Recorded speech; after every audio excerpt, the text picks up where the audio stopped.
भूर्भुवः स्वाहा तत्सवितुर्वरेण्यं भर्गो देवस्य धीमहि धियो यो नः प्रचोदयात्।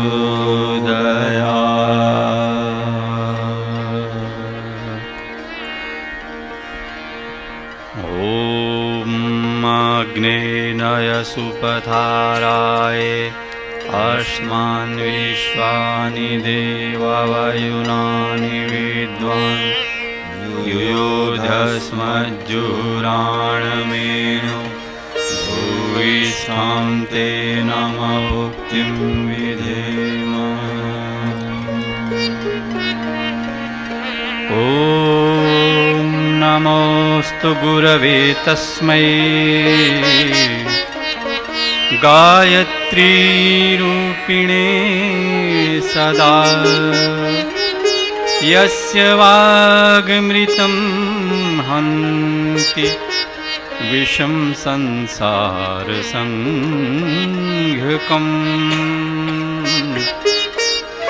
ध्यानमूलं गुरुर्मूर्तिं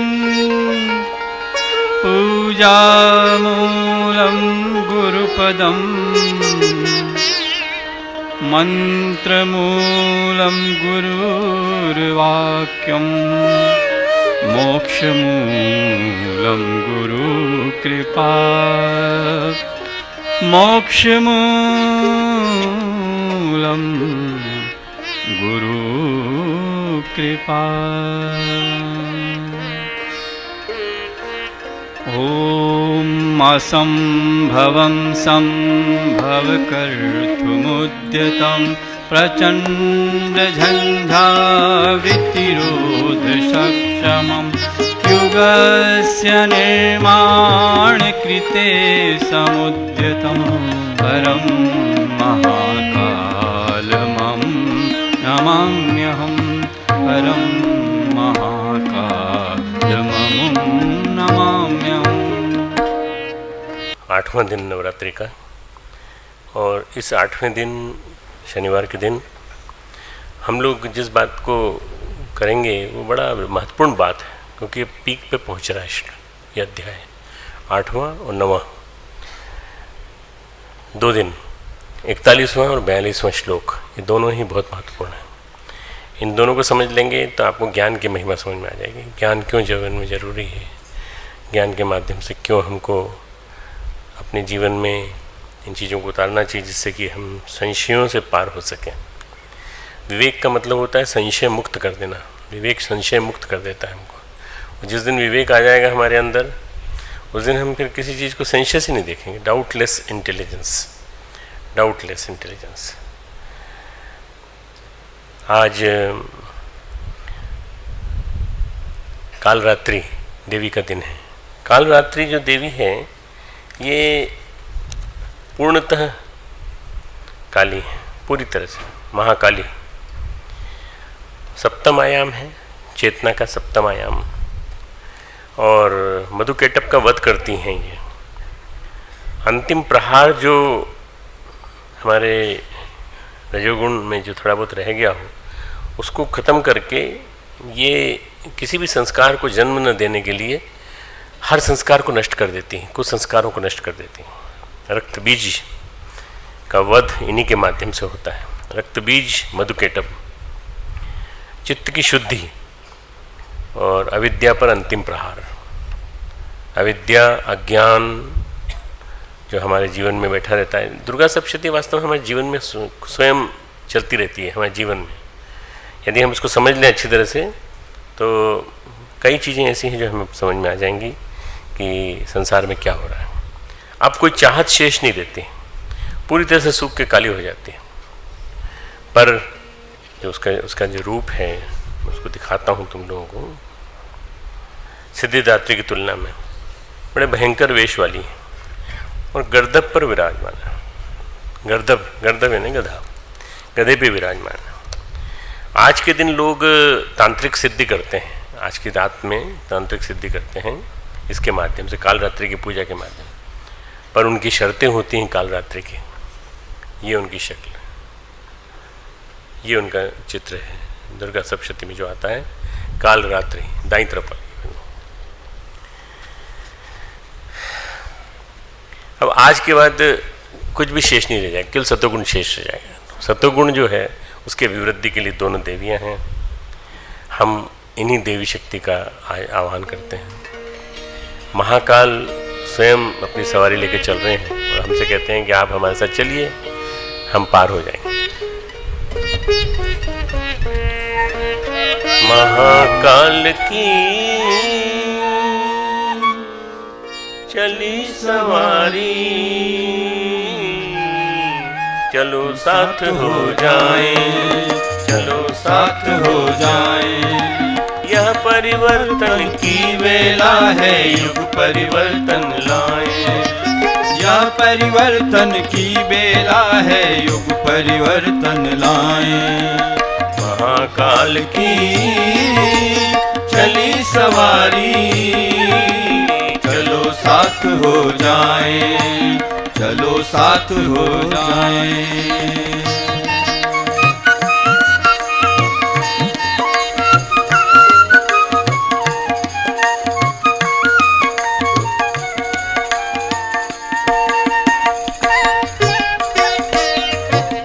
महाकाल के चरण थिरकते हैं देखो द्रुत गति से। महाकाल की चाल संभाले संभल रही न प्रगति से। महाकाल के चरण थिरकते हैं देखो द्रुत गति से।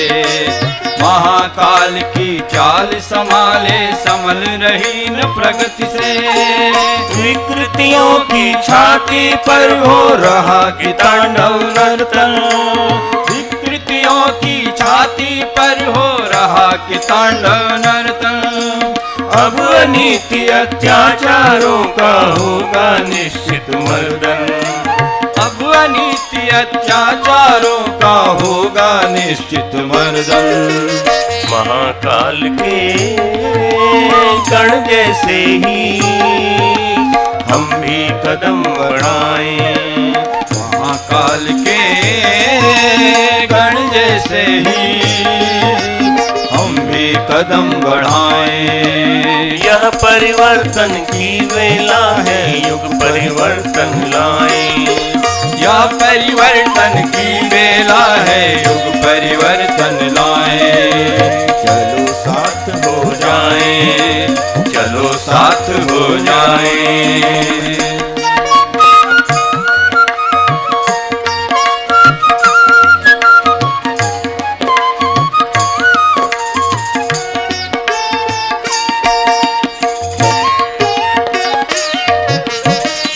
रहे धरती नभ में जय महाकाल के नारे। रहे धरती नभ में जय महाकाल के नारे। महाकाल के तेवर के देखो तो तनिक इशारे। महाकाल के तेवर के देखो तो तनिक इशारे। पाप पतन के देरों में अब हाहाकार मचा है। पाप पतन के डेरों में अब हाहाकार मचा है। महाकाल की कुपित दृष्टि से कोई नहीं बचा है। महाकाल की कुपित दृष्टि से कोई नहीं बचा है। पाप वृत्तियों को जन मन से आओ मार भगाएं। पाप वृत्तियों को जन मन से आओ मार भगाएं। यह परिवर्तन की वेला है, युग परिवर्तन लाए। यह परिवर्तन की बेला है, युग परिवर्तन लाए। चलो साथ हो जाएं, चलो साथ हो जाएं।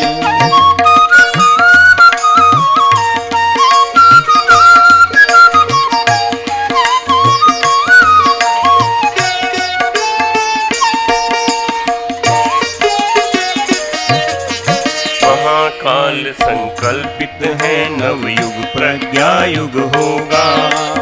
महाकाल संकल्पित है नवयुग प्रज्ञा युग होगा। अशिव भाव अब टिक न सकेंगे जनजीवन शुभ होगा। शिव भाव अब टिक न सकेंगे जनजीवन शुभ होगा। परिवर्तन का चक्र चल रहा सभी बदल जाएंगे। परिवर्तन का चक्र चल रहा सभी बदल जाएंगे। जो न बदल पाएंगे अपने आप कुचल जाएंगे। जो न बदल पाएंगे अपने आप कुचल जाएंगे। गूंज उठे हैं डमरू के स्वर, जागे और जगाएं। गूंज उठे हैं डमरू के स्वर, जागे और जगाएं। क्या परिवर्तन की वेला है युग परिवर्तन लाए। यह परिवर्तन की वेला है युग परिवर्तन लाए। महाकाल की चली सवारी चलो साथ हो जाएं। चलो साथ हो जाएं। यह परिवर्तन की वेला है युग परिवर्तन लाए। यह परिवर्तन की वेला है युग परिवर्तन लाए। चलो साथ हो जाएं। चलो साथ हो जाएं। जय जय महाकाल हो जाएं। जय जय महाकाल हो जाएं। जय जय महाकाल हो जाएं। जय जय महाकाल। गायत्री मंत्र हमारे साथ साथ बोलेंगे। ओम भूर्भुवः स्वः तत्सवितुर्वरेण्यं भर्गो देवस्य धीमहि धियो यो नः प्रचोदयात्। ओम गुरुर्ब्रह्मा गुरुर्विष्णु गुरुरेव महेश्वरः गुरुः साक्षात् परब्रह्म तस्मै श्री गुरुवे नमः। अखण्डमण्डलाकारं व्याप्तं येन चराचरं तत्पदं दर्शितं येन तस्मै श्री गुरुवे नमः। मातृवत् लालयित्री च पुत्रीवत् मार्गदर्शिका नमोस्तु गुरुसत्तायै श्रद्धा प्रज्ञायुता च या श्रद्धा प्रज्ञायुता च या। हमारे प्यारे प्यारे बच्चों, छात्र छात्राओं, सभी अध्यापक गण, अध्यापिका बहनें, सभी हमारे टीचिंग नॉन टीचिंग स्टाफ और बाहर से आए हुए हमारे कार्यकर्ता भाइयों बहनों, आज है 41वां श्लोक चौथे अध्याय का। योग संन्यस्त कर्माणम ज्ञान संचिन्न संशय आत्मवंतम न कर्माणि निबध्नन्ति धनंजय। अब इसको थोड़ा सा नए सिरे से लिख लेंगे तो लिखते लिखते आपको आइडिया हो जाएगा कि अर्थ क्या है इसका। सबसे पहले वो कहते हैं, सबसे लास्ट में कहते हैं धनंजय, यहाँ सबसे पहले संबोधित करते हैं धनंजय। हे अर्जुन, धनंजय हे अर्जुन, अर्थ है हे अर्जुन।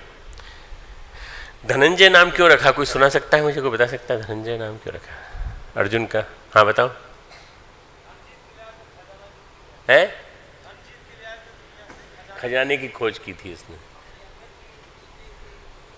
अपने अंदर का खजाना खोजना भी बहुत जरूरी है, तो उसके लिए प्रेरित करते हैं वो धनंजय। और ये शब्द उसमें भी आया है, धनंजय 2-3 जगह 4 जगह आया है करीब। योग संन्यस्त कर्माणम ज्ञान संचिन्न संशय आत्मवंतन कर्माणि निबध्नन्ति धनंजय। इसके 4 हिस्से हैं। पहले धनंजय, दूसरा है योग जिसने कर्मयोग की, संन्यस्त विधि से समस्त कर्मों का, संन्यस्त कर्मणि, संन्यस्त कर्मणिम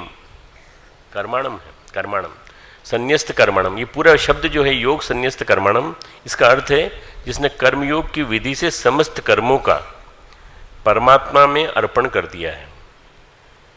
योग संन्यस्त कर्माणम, पूरा शब्द एक साथ, योग संन्यास कर्माणम का अर्थ है जिसने कर्मयोग की विधि से समस्त कर्मों का परमात्मा में अर्पण कर दिया है।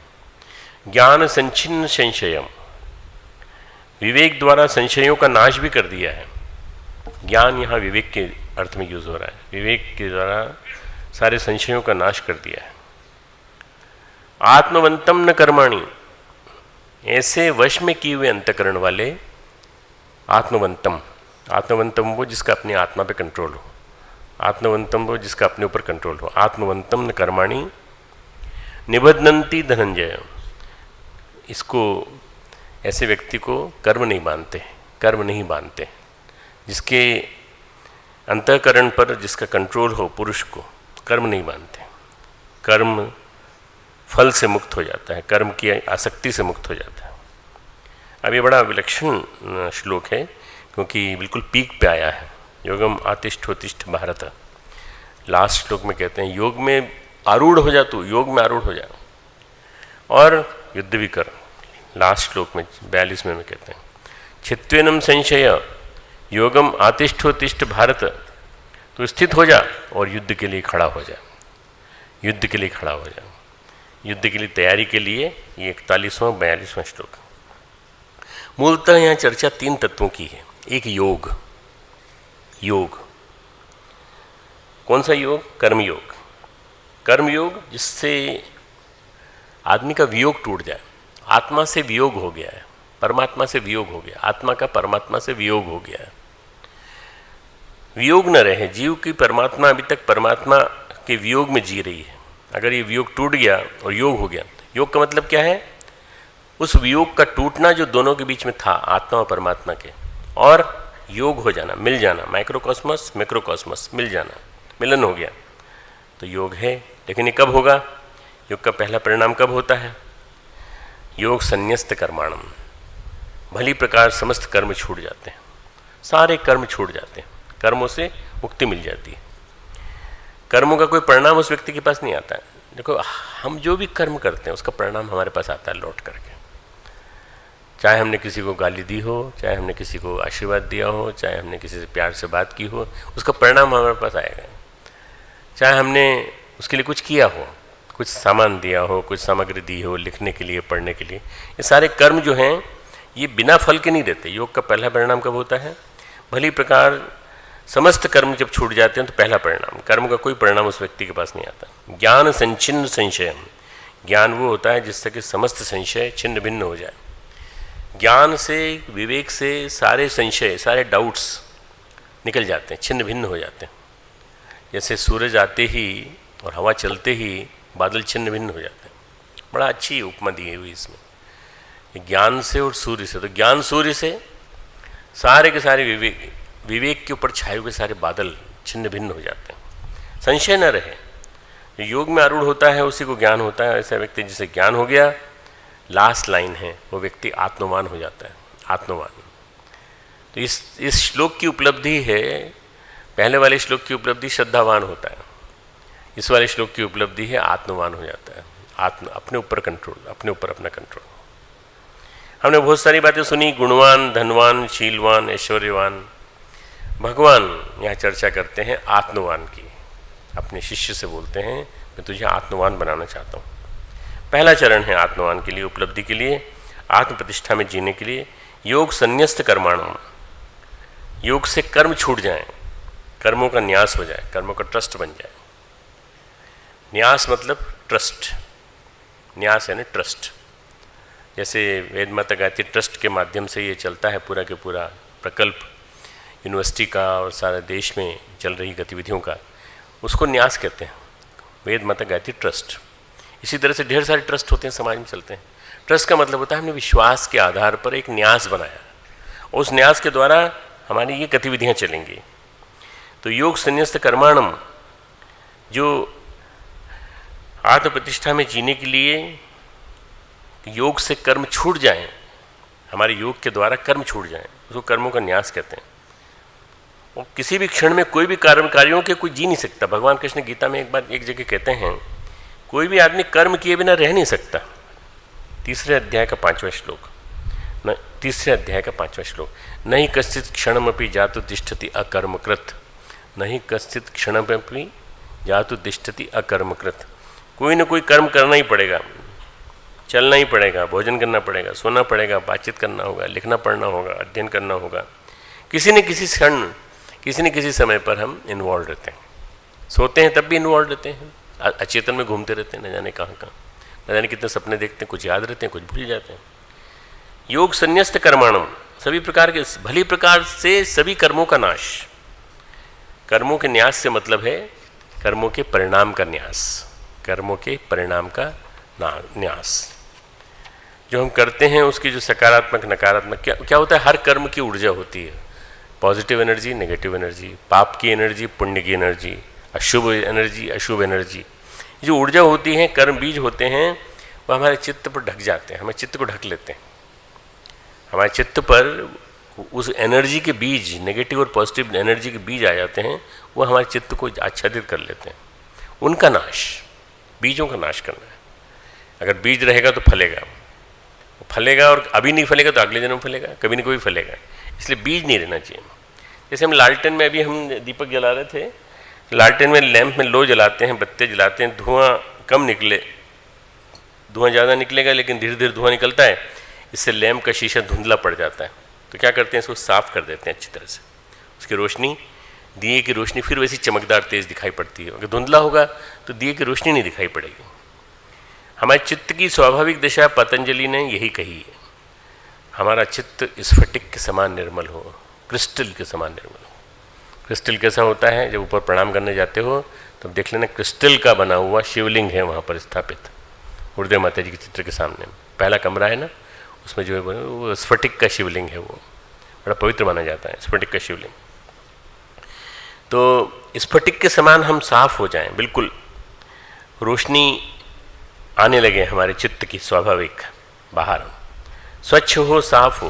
लेकिन ऐसा रहता नहीं, कर्मों की परत, संस्कारों का जाल उस पर बिछता रहता है, कंटिन्यूस बिछता रहता है। चित्त में हम फिर भूल जाते हैं हम कौन हैं, फिर हमको ये होश नहीं रहता है हम कौन हैं। हम मनुष्य हैं, भगवान के भेजे हुए महामानव हैं, और हमें किसी विशेष काम को करने के लिए भेजा गया है, हम उसको भूल जाते हैं। चित्त में पुरुष का बिंब भी नहीं पड़ता, चित्त में हम ये भूल जाते हैं, स्मृति भ्रंश हो जाता है, हमको याद ही नहीं रहता। हमको मनुष्य आया था, भटक गया मेले में भटक गया, उसको याद ही नहीं। उससे पूछ रहे हैं, भाई सब कहाँ के रहने वाले हो आप, याद नहीं रहा मुझे। तो कहाँ छोड़ें आपको, कहीं भी छोड़ दो, याद ही नहीं रहा हमको। हमारी स्थिति लगभग उसी पागल की तरह से है, उसी आदमी की तरह से जिसको याद नहीं है कि कहाँ रहे, कहाँ से आए, कहाँ जाना है। हम कहाँ से आए, कहाँ जाना है, अगर हमें से सब लोगों को पूछा जाए, 60% लोग, 70% लोग ये कहेंगे कि हमें नहीं मालूम हम कहाँ से आए, हमें नहीं मालूम हमको कहाँ जाना है। कहाँ जाना है ये मालूम हो जाए और कहाँ से आए हैं ये पता चल जाए, तो पता चलेगा भगवान के घर जाना है हमको, भगवान के घर से आए हैं, भगवान के घर जाना है। अभी योग का बारे में जो प्रचार हुआ है उसको जानकर योग के सही अर्थ से, सही विधि से लोग वंचित हैं। योग का क्या हुआ है कि आसन को, प्राणायाम को लोगों ने योग मान लिया, बस आसन प्राणायाम योग, ऐसे करो, ऐसे करो, और ऐसे टेढ़े हो जाओ, ऐसे टेढ़े हो जाओ, बाई नाक से हवा निकालो, दाई नाक से हवा निकालो, इसको लोगों ने योग मान लिया। योग ये नहीं है, ये योग की क्रिया है, ये एक क्रिया है, यम नियम के बाद फलित करेगी, फल लाएगी, ऐसे नहीं लाएगी। बाकी तो जिम्नास्टिक है, एथलेटिज्म है, एथलीट की प्रक्रिया है। हमारे जिम्नास्टिक में एक लड़की गई थी ओलंपिक में, वो कप तो नहीं ला पाई परंतु 4th नंबर पे आई है, उसको कंसोलेशन मिला है, उसको कंसोलेशन वाले पॉइंट पर है। प्राणायाम को लोग योग समझ लेते हैं, योग के अंग तो हैं, इनकी अपनी उपयोगिता भी है, शुद्धि में मदद करते हैं, शरीर की शुद्धि में। लेकिन ऐसा करने से कोई योगी नहीं होता, ऐसा करने से कोई आत्मवान नहीं होता, ऐसा करने से कोई व्यक्ति स्वस्थ तो हो सकता है। आपको कोई तकलीफ है, साइनस की प्रॉब्लम है, प्राणायाम करो। पर कोई मुझसे कहे कि साहब हमको परमात्मा के दर्शन करना है, आत्मवान बनना है, तो भाई पूरा योग समझो, और योग समझने के बाद, अष्टांग योग को समझने के बाद फिर करो। स्वस्थ तो हो सकता है, शरीर तो ठीक हो सकता है, लेकिन आत्मवान नहीं बन सकता, आत्मवान नहीं बन सकता। जब कहीं पे कुंभ मेला लगता है साधु संतों का जमावड़ा होता है तो अखाड़ों में, धुनियों में बहुत सारे लोग होते हैं जो कर्तव्य दिखाते रहते हैं विभिन्न प्रकार के। दोनों हाथ ऐसे करके एक पाँव पे खड़े हैं, खड़ेश्वरी बाबा प्रणाम करो इनको, चलो प्रणाम करते हैं सब लोग, पैसे डाल दो, थोड़े से पैसे डाल दें। कोई धुनी पे बैठे हुए हैं, कोई उसके ऊपर बैठे हुए, प्रैक्टिस कर लेते हैं, कोई कांटों के ऊपर बैठे हुए हैं, विविध प्रकार कर्तव्य, भांति भांति के आसन, ऐसा करके शरीर के कर्तव्य तो दिख जाते हैं। आज भी योग के नाम पे तरह तरह के कर्तव्य हो रहे हैं, हमारे यहाँ होते हैं, इसी स्टेज पे होते हैं भाई। योग का प्रदर्शन तो हमारे यहाँ भी होता है, परंतु वो योग की कला का प्रदर्शन है, योग की कला का प्रदर्शन, योग का प्रदर्शन नहीं। योग तो दर्शन है, योग तो दर्शन है, दर्शन का क्या प्रदर्शन करोगे? इसलिए प्रदर्शन में और दर्शन में अंतर है। वो जो योग दिखा रहे हैं वो ये दिखा रहे हैं कि आपके शरीर में ये करने की सामर्थ्य है, इतनी प्रकार की चीज़ें, इससे ये रोग ठीक हो सकता है, इससे ये रोग ठीक हो सकता है। योग की चर्चा जब होती है तो कोई कुछ प्रकट कर दिया, कुछ पानी निकाल दिया, कुछ भस्म निकाल दी, ऐसे करके भी कई कर्तव्य दिखाते हैं। योग की चर्चा है तो आसन के संदर्भ में होती, प्राणायाम की, या फिर सिद्धि चमत्कारों के, सिद्धियाँ और चमत्कार, ऐसा कहते हैं कि इससे ये सिद्धि मिलती, इससे ये चमत्कार मिलता है। भगवान कहते हैं नहीं भाई, कुछ नहीं होता। जब कर्मों की कोई कालिख, कर्मों की कलुष, कर्मों की कालिमा, कर्मों की कोई रेखा आपको छू रही है, उसको आप त्याग जाते हैं, कर्म मुक्त हो जाते हैं, तब समझो कि योग हुआ है। जब तक आपका योग परमात्मा के साथ नहीं होगा तब तक आपका योग नहीं हुआ। अभी तो आपको देहरी पार करनी है, जिसका नाम प्रत्याहार है, जो मैंने कल सिखाई थी। देहरी पार करनी है अभी तो प्रत्याहार, फिर धारणा, ध्यान, समाधि, फिर उसके बाद कंटेम्पलेशन करना है, धारणा, फिर उसके बाद ध्यान करना है, मेडिटेशन, फिर उसके बाद करना है मेडिटेशन, उसके बाद समाधि। जब अध्यात्म की तलाश में जाते हैं, जब हम योग की तलाश में जाते हैं, चमत्कार की तलाश में जाते हैं, योग के चमत्कार के, तो कुछ विधियाँ ढूंढते हैं, कुछ तकनीकें ढूंढते हैं, कुछ व्यक्ति ढूंढते हैं, ऐसा दिखा सकें, ऐसा कुछ बता सकें जो कुछ चमत्कारी हो। वास्तव में कुछ चमत्कारी नहीं, कुछ चमत्कारी नहीं, फिजिकल एक्सरसाइज है, फिजिकल एक्सरसाइज केवल इतना हो सकता है कि हाँ, हम ऐसा हाथ करके, यूं करके, और आपके दोनों पैरों में से निकाल करके आपके सामने दोनों पैर, हाथ ऐसे रख देंगे ज़मीन पर, और तालियां बज जाएंगी खूब सारी। पर वो तो सर्कस में भी होता है, सर्कस में भी जो कलाकार होते हैं वो जिम्नास्टिक के, वो बहुत बढ़िया कला करके दिखाते हैं, आपसे भी ज़्यादा बढ़िया करके दिखाते हैं। तो क्या योग नहीं होना चाहिए, योग का प्रदर्शन नहीं होना चाहिए? नहीं, योग का प्रदर्शन होना चाहिए। योग को, प्रदर्शन को योग नहीं मानना चाहिए। योग दर्शन है, योग फिलॉसफी है, yoga union between God and its son, भगवान और उनके बेटे के बीच में मिलन है, उसका नाम योग है। उस योग को समझना पड़ेगा। आत्मवान, विवेकवान, ज्ञानवान, श्रद्धावान, ये सारी परिभाषाएं हो चुकी हैं अभी तक जो बताया मैंने। संशय मुक्त, श्रद्धावान, ये सारे हैं परिभाषाएं, ये सब याद रहेंगी तो आपको पता रहेगा कि वास्तव में योग क्या है। घटना पुरानी है। रमन महर्षि के आश्रम में एक पश्चिमी व्यक्ति आया, नाम था लेवेंजा दोस्तोविच, पोलिश था, पोलैंड का था। लेवेंजा दोस्तोविच, विचित्र सा नाम था, अजीब सा नाम था। रमन महर्षि भारत भूमि की सर्वश्रेष्ठ जीवात्माओं से एक थे उस जमाने में। अरुणाचल पर्वत है तिरुवन्नमलाई के पास, उसमें रहते थे। तिरुवन्नमलाई को, पर्वत को अवतार कहा जाता है। ये अवतार है स्कंद का, मतलब कार्तिकेय का अवतार है। और उसी रूप में जैसे स्थावर नाम हिमालय भगवान की प्रतिमा है, ऐसे ही उसको भी कहा जाता है। दोस्तोविच ने पूछा महर्षि रमन से, आप हमें बताएं, योग बताएं, और बताएं किस विधि से चमत्कार आते हैं। डायरेक्ट क्वेश्चन ये था, can you show me the miracles of yoga. Raman महर्षि ने कहा कि ऐसी कोई विधि तुम्हें जानता नहीं हूँ मैं, न मैंने सीखी है। मुझे तो ये मालूम है कि एक योगी को जिज्ञासा होनी चाहिए, जिज्ञासा होनी चाहिए सबसे पहले।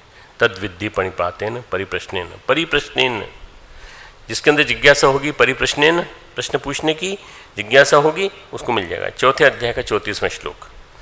आत्मवान होने की, अपने को समझने की जिज्ञासा होनी चाहिए, मैं कौन हूँ ये होना चाहिए। रमन महर्षि ने किताब लिखी है जो उनके बोले गए उपदेशों पर आधारित है, मैं कौन हूँ। बहुत अच्छी किताब, बढ़िया किताब, पढ़ने लायक किताब है। ये अपनी लाइब्रेरी में है। ये प्रश्न अपने अंतर्मन में गूंजना चाहिए धीरे धीरे। जो मैं नहीं हूँ उसके प्रति साक्षी भाव होना चाहिए। यू शुड बी ऑब्जर्वर कि मैं कौन हूँ, और जो मैं नहीं हूँ उसके प्रति अनासक्ति होना चाहिए। मैं नहीं हूँ, मैं पदार्थ नहीं हूँ, मैं संसार नहीं हूँ, मैं आकर्षण की केंद्र बिंदु नहीं हूँ, तो फिर उससे अनासक्ति। और जो मैं हूँ आत्मा हूँ, तो आत्मवान होना चाहिए। रमन महर्षि बताते गए, लेवेंता दोस्तोविच सुनता चला गया। पहले घटनाक्रमों के साक्षी बनो, परिस्थितियाँ घटती चली, देखो डूबो मत, उलझो मत, जो करना है करो, कर्म करो, कर्म करो, लेकिन आसक्ति न हो, न अहंकार हो। सुनते रहे, वो सुनते रहे। एक इंग्लिश ट्रांसलेटर बैठा था, वो इंग्लिश में ट्रांसलेशन करता जा रहा था। पहले घटनाक्रमों के साक्षी बनो, संबंधों के साक्षी बनो, शरीर के साक्षी बनो, इंद्रियों के साक्षी बनो, मन के साक्षी बनो। इस साक्षी भाव जो है ना, सबसे बड़ी विलक्षण चीज़ है अध्यात्म में, साक्षी भाव। जिस दिन साक्षी भाव विकसित हो जाएगा, उस दिन आपको लगेगा कि आप परमात्मा के बहुत नज़दीक पहुंच गए। फिर ऐसा हो जाएगा, तुम आत्मवान हो जाओगे, आत्मा प्रतिष्ठित हो जाओगे। कुछ समझ में नहीं आया दोस्तोविच के, समझ में नहीं आया। हमारा ये जो दोस्त है दोस्तोविच, इसकी कुछ समझ में नहीं आया। इसने कहा अजीब आदमी है, हम तो सोचे थे बताएगा कौन सा मंत्र जपना चाहिए, कौन सी क्रिया करनी चाहिए, कौन सा उपवास करना चाहिए। उसने अपनी किताब में लिखा है, रमन महर्षि आदमी तो भले हैं, सीधे साधे हैं, सादगी है, लेकिन बातें बड़ी अजीब अजीब सी करते हैं। हमने योग के बारे में पूछा तो कहते हैं अनासक्ति करो। अनासक्ति क्या होती है, कैसे करें? हमारे रिश्ते हैं, हमारी पत्नी है, हमारी प्रेमिका है, दोनों ही हमारे साथ रहती हैं, हम निभाते हैं इनको जीवन में। पश्चिमी लोग हैं, हमारे सामने काम आते हैं, लेकिन वो कहते हैं काम करो, लेकिन वहाँ पे स्थिर रहो। कैसे स्थिर रहो? आसक्ति न रखो, कर्म करो, लेकिन परिणाम की इच्छा मत रखो। हमने सोचा था कोई व्रत बताएंगे, उपवास बताएंगे, कुछ बताएंगे कि ये करो, वो न करो, ये करो, वो न करो। हर आदमी जानना चाहता है कि अध्यात्म के क्षेत्र में उपलब्धि पाने के लिए क्या करो, क्या न करो, क्या करो, क्या न करो। तो हमने सोचा था मंत्र देंगे, गुरु दीक्षा देंगे, नमो भगवते वासुदेवाय, नमः शिवाय, ऐसा कोई मंत्र देंगे। कुछ नहीं दिया उन्होंने। उन्होंने बोला कि अपने जीवन में हम दिशा भटक गए थे, गलित जलत चीज़ों से जुड़ गए थे, तो जो अस्थिर है, नश्वर है, उससे हम जुड़ गए हैं। बिछुड़ता वो भी है, हम रोते हैं, चीखते हैं, चिल्लाते हैं। सभी जानते हैं कि हमारे घर में दादाजी हैं, वो तो मरेंगे एक दिन, हमेशा नहीं रहेंगे। फिर दादाजी मरते हैं, पिताजी नहीं रहते, हम रोते हैं, चिल्लाते हैं कि ये मर गए। हम भगवान को दोष देते हैं, भगवान ने हमारे ऐसा क्यों किया। भगवान कहाँ कुछ करता है, सारी घटनाएं कर्मानुसार चल रही हैं। ये रमन महर्षि ने बताया उनको, सारी घटनाएं कर्मानुसार घट रही हैं। चाहे तुम्हारे पिताजी का जाना हो, चाहे तुम्हारे दादाजी का जाना हो, जो कर्म है उसके अनुसार घटनाएं घटित हो रही हैं, लेकिन हम परेशान होते रहते हैं, परेशान होते रहते हैं। महर्षि रमन आत्मवान थे, अपनी अंतरात्मा में पूर्णतः तुष्ट थे। आत्मनः आत्मन्येव आत्मनः तुष्ट, अपनी आत्मा में संतुष्ट। महर्षि योगी थे, योग के वास्तविक अर्थों में प्रतिष्ठित थे। उनका योग, रमन महर्षि का योग बड़ा विलक्षण था। दिव्य दृष्टा थे, पर बताते नहीं थे किसी चमत्कार को, ये देखो हमने ये देखा, हमने वो देखा, हमने वो देखा, बताते नहीं थे। अब चूंकि वो उस आदमी को जो तलाश थी वो समझ में नहीं आया, उसको भटकता रहा, भटकते भटकते महात्मा गांधी के पास पहुंचा। महात्मा गांधी की बात उसको जम गई। उसने लिखा, महात्मा गांधी आधी धोती पहनते हैं, सोमवार के लिए व्रत रखते हैं, मौन रखते हैं। उसने देखा स्वाद व्रत लेते हैं, नीम की चटनी भी रहती है उसमें, कुछ न कुछ खास बात है, नीम की चटनी में कोई न कोई खास बात है। तो गांधी जी से पूछा, हाँ तुम खाना चाहते हो, लो तुम भी खाओ, लो हमें थाली में से मत लो, हम दूसरी दे देते नीम की चटनी, खाओ, इससे कुछ चमत्कार होगा। अरे नहीं भाई, चमत्कार नहीं होगा, ये तो हमारी रोज का रूटीन है हमारा। हम नीम की चटनी भी खाते हैं, हम दही भी लेते हैं, और हम सादा भोजन करते हैं, रोटी सब्जी बस। तुम्हारा मन है तुम भी करो। पर हमको ये समझ में आ गया कि महात्मा है, उनको समझ में आया जो कुछ कर रहे हैं कुछ करने के लिए कह रहे हैं। पर रमन महर्षि ने तो करने के लिए बताया ही नहीं। उन्होंने कहा साक्षी भाव है। अब मैं तुमको थ्योरी समझाया जा रहा हूँ साक्षी भाव की, तुम कहोगे कि कुछ करने के लिए तो बता ही नहीं रहे हैं, कुछ समझा तो रहे ही नहीं है, कुछ बता ही नहीं रहे किससे योग सिद्ध हो जाएगा। कुछ करने के लिए नहीं कह रहे थे, हाथ पैर हिलाने के लिए नहीं कह रहे थे। गांधी ने कहा घुमा करो, वॉक किया करो, वॉक किया करो। बोले थे कुछ तो बताया सही, वॉक करने के लिए बताया ना। उन्होंने तो वॉक करने के लिए भी नहीं बताया, पद्मासन करें कि चक्रासन करें कि वज्रासन करें, कुछ नहीं बताया। दोस्तोविच ने अपने संस्मरणों में लिखा, भारत घूमने के बाद हम जाकर किसी महात्मा से मिले, बड़े प्रभावित हुए तो गांधी जी से प्रभावित हुए। हमें गांधी जी का फोटो ले गए, फिर से पहुंचे रमन महर्षि के पास और बोले आप इनसे कुछ सीखो, इनसे सीखो गांधी जी से। बोले अच्छा, हम प्रणाम करते हैं इनको। आप भले आदमी हो, हम ऐसा जानते हैं आप भले आदमी हो, कुछ आप हमको अच्छी बात बता रहे थे, तो हमने सोचा कि आपको इनकी फ़ोटो दे देते हैं, इनकी फ़ोटो आप अपने पास रखेंगे तो आप इनसे कुछ सीखेंगे। बोले लगा दो, फ़ोटो लगाने में क्या प्रॉब्लम, इतनी फ़ोटो लगी तो ये फ़ोटो भी लगा दो। उसने लगा दिया फ़ोटो, लेकिन वास्तविक अर्थों में जो योग में प्रतिष्ठित थे उनको नहीं समझ पाया। रमन महर्षि और श्री अरविंद उस जमाने के दो सर्वश्रेष्ठ योगी थे, उस जमाने के श्री अरविंद और रमन महर्षि, जिन्होंने सूक्ष्म जगत को प्रचंड आंदोलित किया, जिसके माध्यम से सत्युग की वापसी का वातावरण बना और भारत आज़ाद हुआ। रमन महर्षि, और मैं खुद गया हूँ तिरुवन्नमलाई, वास्तव में देख के आया हूँ। एक और दूसरा विदेशी पहुँचा था उनके पास, इसका नाम था पॉल ब्रेंटन। पॉल ब्रेंटन का जन्म हुआ था 1898 में, 1898 में, और उसकी मृत्यु हुई 1981 में। रेफेल हस्ट उसका नाम था, रेफेल हस्ट, HERST, रेफेल हस्ट, पर वो उसने अपना नाम रख दिया पॉल ब्रेंटन। उसने किताब लिखी है a search in secret India, a search in secret India, गुप्त भारत में एक खोज, एक ऐसी खोज गुप्त भारत में, अध्यात्म तत्व की खोज। उसने कई महात्माओं के बारे में लिखा है, रमन महर्षि से बड़ा प्रभावित हुआ है। हिडन टीचिंग्स बियॉन्ड योगा, जो उसने रमन महर्षि से जो बातचीत उसकी हुई, उन टीचिंग्स को हिडन टीचिंग्स बियॉन्ड योगा, योग से भी बियॉन्ड चली जाती है, जो वो किताब लिखी हुई है, इसकी किताब अवेलेबल है, हिडन टीचिंग अपनी लाइब्रेरी में है ब्रह्मवर्चस्व की, और सर्च इन सीक्रेट इंडिया ये भी अवेलेबल है। ये आदमी कैसे समझ गया और वो आदमी क्यों नहीं समझ पाया? शायद भाषा का मतभेद होगा, या शायद समझने के फेर था, शायद चमत्कार की खोज थी, शायद चमत्कार की खोज। हम सभी योग के नाम पर चित्र विचित्र क्रियाएं करते हैं, अध्यात्म के नाम पर विचित्र ढंग से जीते हैं, परंतु योग नहीं समझ पाता, योग नहीं जान पाता। हम लोग जब ब्रह्मवर्चस्व हमने बनाया ही था नया नया, और हम लोग वहाँ शिफ्ट हुए थे, वहाँ मैं सुबह से शाम तक वहीं रहता था, सुबह 6 बजे चला जाता था, शाम को 6 बजे आता था लौट। तो वहाँ एक आदमी उतरा तांगे से, और उसने कहा, भाई साहब आप यहाँ पे योग पढ़ाते हैं? अब पढ़ाते के बजाय योग समझाते हैं, योग पढ़ाते हैं। हमने कहा हमको आपकी बात समझ में नहीं आई। बोले अरे भाई योग पढ़ाते हैं कि नहीं, पढ़ाते हैं कि नहीं? मैंने कहा हाँ पढ़ाते हैं। क्या कर रहे हो तुम? पढ़ने आए हो यहाँ पे? मैं समझा था कि ड़ को ठ बोल रहा है वो। तो नहीं, हमको ये बताया गया कि एक ही आश्रम में पूरे हरिद्वार में यहाँ योग पढ़ाया जाता है, वो यहाँ पढ़ाया जाता है। हमने कहा होता है, ये पढ़ाया जाता होगा, हमें नहीं मालूम, परंतु अगर आपको सीखना है तो आप शांति कुंज जाइए। शांति कुंज भेजा, शांति कुंज से घूम फिर के चला गया। वो तमाशबीन टाइप का था। योग के नाम पे चित्र विचित्र क्रियाएं करते हैं, अध्यात्म के नाम पे विचित्र ढंग से जीते हैं, पर योग नहीं जान पाए। अभी योग के नाम पे काम करने वाले ढेर सारे लोग हैं भारत में, ढेर सारे योगी हैं, ढेर सारे सन्यासी हैं, ढेर सारे लोग काम कर रहे हैं, योग की अनुभूति नहीं कर पाते। कर्मों की श्रृंखलाएं उनको बांधती चली जाती हैं। अगर हम भी उसी बंधन में बंधेंगे तो हम भी जकड़ते चले जाएंगे। कर्म के पाश बढ़ने लगते हैं। भगवान कहते हैं कर्म के पाश जिस विधि से क्षीण हो वो योग है।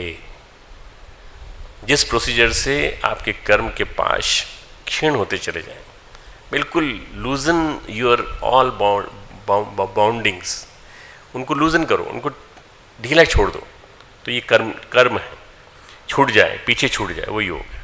वो योग है जो कर्म को पीछे छोड़ दे। जिन कड़ियों ने हमें बांध रखा है वो टूट जाए तो योग है। कभी हमें पाप बांधता है, कभी पुण्य बांधता है। आप समझते हो आपने बहुत अच्छा काम किया, दान दे दिया, कर दिया, पुण्य आपके साथ जुड़ गया है, पुण्य का फल जुड़ गया है। आप समझते हो किसी को आपने खूब जम के डांट लगा दी और उसके साथ तो आपके साथ पाप जुड़ गया है। पुण्य बांधता है, पाप बांधता है, कभी लोहे की जंजीरें बांधती हैं, कभी सोने की जंजीरें बांधती हैं। जंजीरें दोनों ही हैं, अर्गलाएँ दोनों ही हैं, बंधन दोनों ही हैं। बस सोने के बंधन को हम समझ नहीं पाते, सोने के बंधन को हम समझ नहीं पाते, लोहे के बंधन को हम समझ नहीं पाते। हाँ, सोने की चेन बना करके कोई आपके गले में डाल देता, बड़े खुश हो जाते हैं, वाह क्या बात है, ये कोई चीज़ हुई ना, आपने कुछ उपहार दिया हमको तो बहुत अच्छा दिया। मोटी चेन कोई दे दे, सोने का हार दे दे, गले में डाल दे, तो फूले नहीं समाते, खुशी का ठिकाना नहीं रहता। कई लोगों को मैंने देखा है जो बहुत पैसा आ जाता है तुरंत आ जाता है, या कई गलत कामों में लगे होने के कारण आ जाता है, स्मगलिंग करने के कारण आ जाता है। हम बिजनेस करते हैं आर पार का, मतलब हेरा फेरी का बिजनेस करते हैं, विदेश से हमारा सामान आता है, सबके गले में चेन मिलेगी, इतनी मोटी चेन सोने की। एक चेन की कीमत कम से कम होगी तो 2-2.5 लाख 3 लाख की चेन होगी। क्यों रखते हैं ये चेन, क्यों रखते हैं? ये बंधन है, बंधन गले में। जिस दिन टाइट हो जाएगा ना, उस दिन गला सकरा हो जाएगा, बांध देगा पूरी तरह से। बंधन है ये बंधन। डॉक्टर साहब आप क्यों नहीं पहनते चेन? लो हमारी चेन ये रही, काला धागा है हमारा, ये काला धागा है हमारा, बस ये है। जो गुरुदेव ने पहनाया था वो पहना हुआ है हमने, रुद्राक्ष पहना हुआ है, बस ये हमारा काला धागा। नहीं, चेन तो पहननी चाहिए आपको। आप क्यों नहीं पहनते? मैंने जितने महामंडलेश्वर मुझे मिले, संत लोग मुझे मिले, सबके पास चेन थी लटकाए हुए। किसी के यहाँ देवी माता लटक रही हैं, किसी के कोई और लटक रही हैं। महाराज ऐसा कहते हैं सन्यासी को स्वर्ण से अलग दूर रहना चाहिए। सन्यासी को, वास्तव में एक किताबों में लिखा हुआ है, सन्यासी को सोने से दूर रहना चाहिए। पर वैसे हम तो दूर रहते हैं स्वामी जी महाराज, हम तो दूर रहते हैं, पर ये हमारे भक्त लोग जो हैं ये हमको बांध देते हैं। मैंने कहा आपके भक्त लोग बड़े दुष्ट हैं, आपको बंधन में बांध रहे हैं, मुक्त नहीं होंगे आप। सोने की चेन छोड़ दो, सोने की चेन छोड़ दो, मुक्त हो जाओ इससे, अभी मुक्त हो जाओ। नहीं मुक्त होना चाहते, एक नहीं दो नहीं, अगली बार देखा तो 3-3 चेन पहने हुए थे। वो 2 भक्त और आ गए थे, वो भी देखे थे तो पहन लिया। आप चिंता मत करिए, सब मुक्त, सब छूट जाएगी, सब छूट जाएगी, धीरे धीरे सब छूट जाएंगी। अंतिम समय तक नहीं छूटने वाली।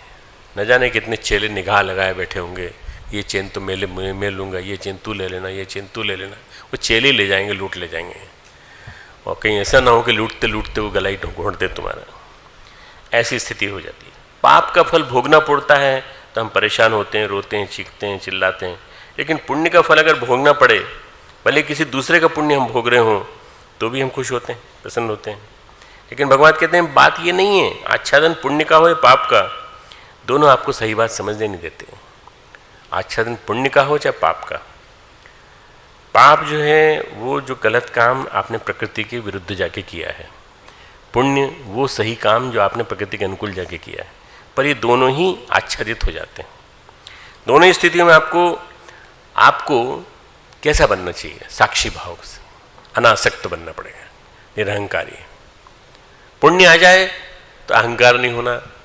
पुण्य आ जाए तो क्या होता है? तो खूब सारे धन के रूप में आता है, ढेर सारी धनराशि, ढेर सारी फैक्ट्रीज, ढेर सारे उद्योगपति बन गए। हम तो उद्योगपति बन गए, हमारे पास बहुत पैसा है, हजारों करोड़ रुपए हम ऐसे लुटा देते हैं, ऐसे दे देते हैं, दान देते हैं।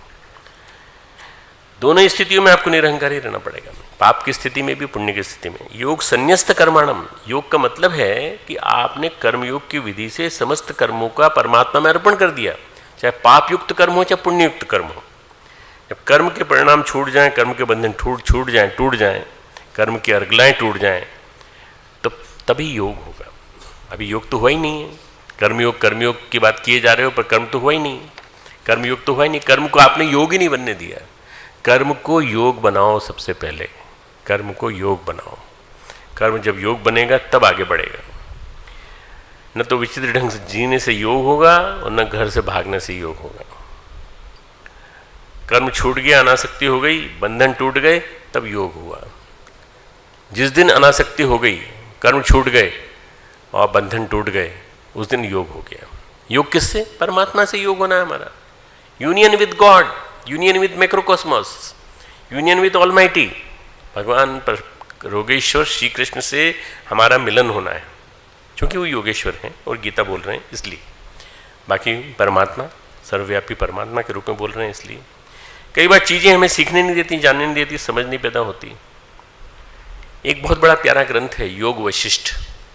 योग वशिष्ठ महारामायण के रूप में भी जाना जाता है। कथा कहती है भगवान श्री राम को उनके कुलगुरु वशिष्ठ ने जो ज्ञान दिया था, जो बात बताई थी, जो कथाएं कही थी, वो सब योग वशिष्ठ संग्रहित। गुरुदेव ने किताब लिखी थी योग वशिष्ठ का, गुरुदेव ने अनुवाद किया है, पूरा भाष्य किया है। और उसके अलावा योग वशिष्ठ की कथाओं पे भी गुरुदेव ने किताब लिखी है, योग वशिष्ठ की कथाएं, बड़ी विलक्षण कथाएं हैं।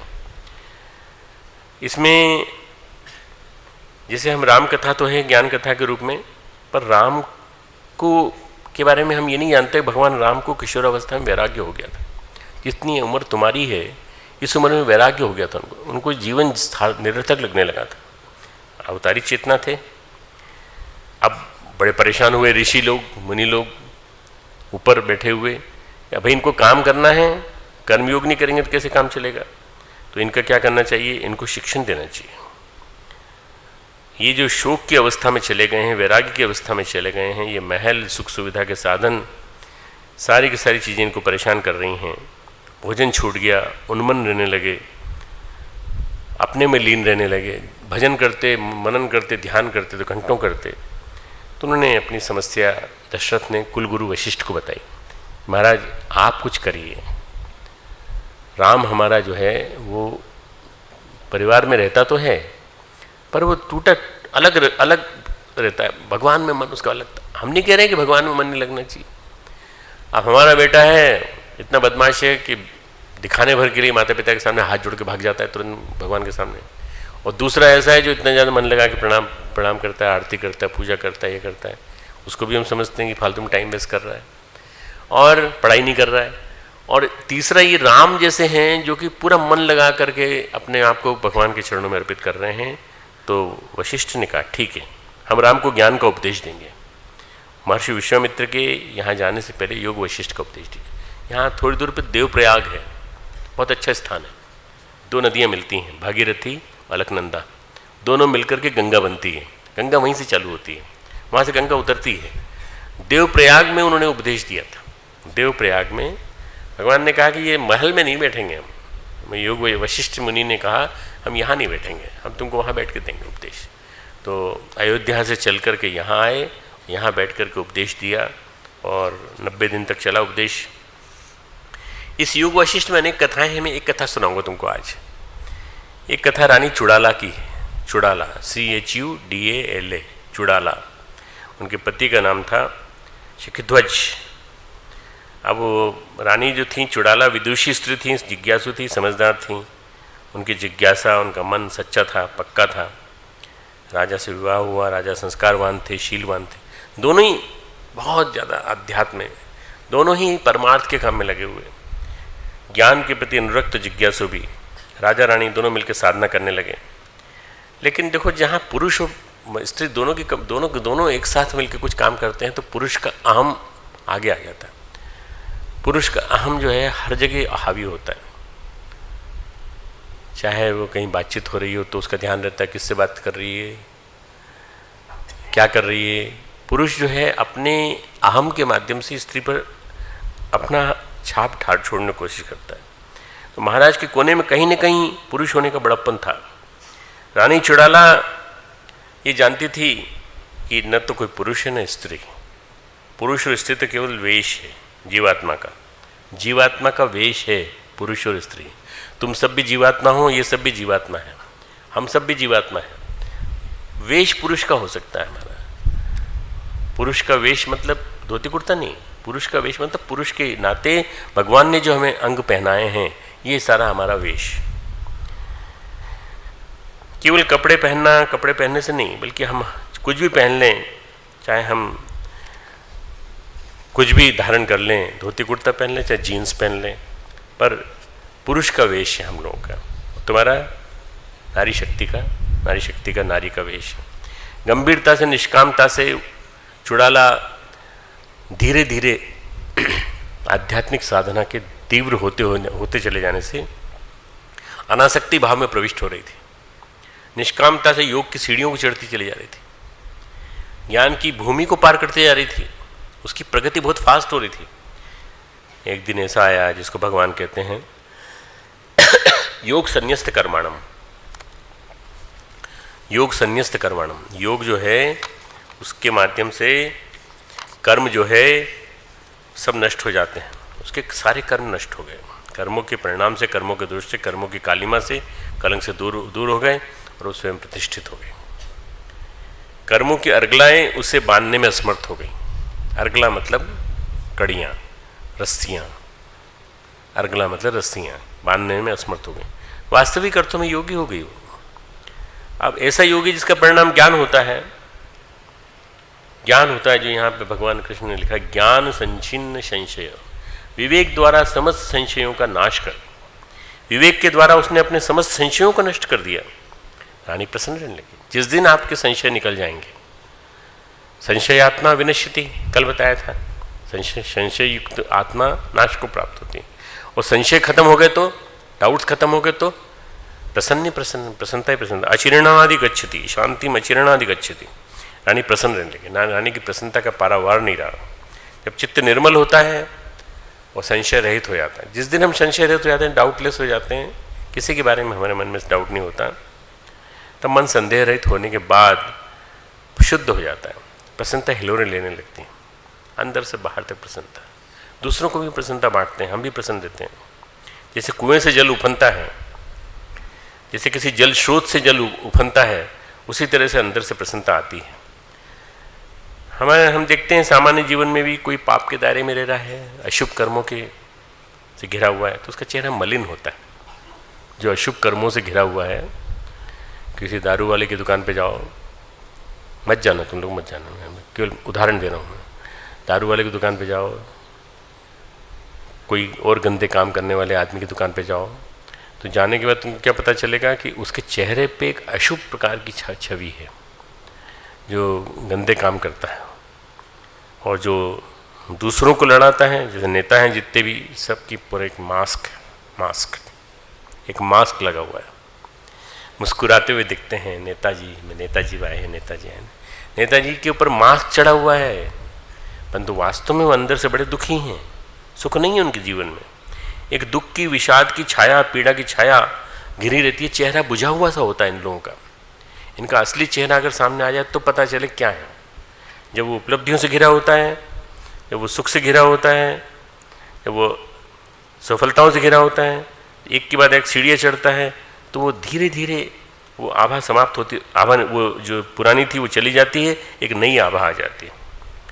वही व्यक्ति जो नौकरी के लिए अभी भाग रहा था, ढूंढ रहा था, नौकरी के लिए परेशान था, प्रतियोगिता पास करके IAS ऑफिसर बन गया या PCS ऑफिसर बन गया, और जब अपनी गाड़ी में चलता है तो व्यक्तित्व बदल जाता है, चेहरा बदल जाता है। आप उसका चेहरा देखिए, चमक आ जाती है चेहरे पे। ये जो चेहरे की चमक है, ये पद की नहीं है, ये पद से ज़्यादा पुण्य कर्मों की है जो उसने अर्जित की है। पद से ज़्यादा चमक पुण्य कर्मों की है। पद तो क्षणिक है, स्थायी अस्थायी है। जिन कर्मों का उदय हुआ है उसमें पुण्यों का प्रकाश होता है। रानी चुड़ैला के अंदर योग का प्रकाश आ गया, ज्ञान का प्रकाश आ गया। हर कार्य करते हुए शांत बिल्कुल। वो राजकार्य भी देखती थी, राजकार्य भी देखती थी कि राजा भी साधना कर रहे हैं अपनी, राजा की साधना भी प्रभावित नहीं होने पाए, और राजकार्य में भी हस्तक्षेप करती थी। वैसा ही जीवन जी रही थी, दिखने में उनके कोई परिवर्तन नहीं आया था, बस चेहरे पे मुस्कुराहट, चेहरे पे हमें शांति। ऐसे लोग जो होते हैं अंदर से जो प्रसन्न होते हैं, हमेशा चेहरे पे शांति होती है, मनस्थिति अपरिवर्तित। राजा ने रानी को इतना प्रसन्न कभी नहीं देखा था। राजा ने रानी से पूछा, महारानी आप इतनी प्रसन्न क्यों रहती हैं, हमेशा खुश? कोई खराब बात है क्या? खुश रहना कोई खराब बात है क्या? खुश रहने में, प्रसन्न दिखने में कोई खराब बात है, गलत बात है क्या? महारानी बोली, महाराज मुझे ज्ञान हो गया है, मुझे सत्य का ज्ञान हो गया है, मेरे संशय निकल गए सारे के सारे, मैं जीवन का वास्तविक सत्य जान चुकी हूँ। आप और हम दोनों के चोले अलग अलग हैं, पर मैं अब अंतरात्मा में प्रतिष्ठित हूँ।